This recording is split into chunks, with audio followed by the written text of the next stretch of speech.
Margug for today's guys. So ayan, makikita nyo bagsak-bagsak na natin ang ating kubos dahil iro-rolling muna natin ang ating kubos, saka natin gagawin himas, ano ba yung tawag dyan, basta ayan, i-rolling muna natin, no, saka natin ilalagay sa ating malaking lalagyan. So ayan ang aking kubos for today's, ayan, patapon-tapon pa or ayan tawag dyan, basta ilagay na natin yan sa may kalderong malaki.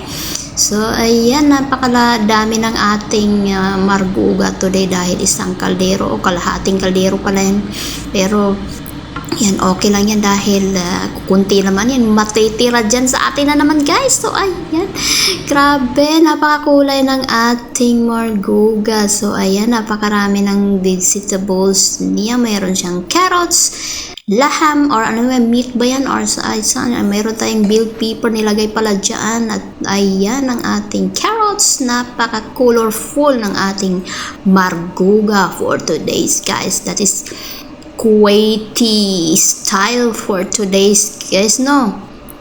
Ayan, kung makikita nyo, may mga laham pa, napakalaki ng hiwa niyan, pero maliit ng tignan. Oh, ayan, grabe.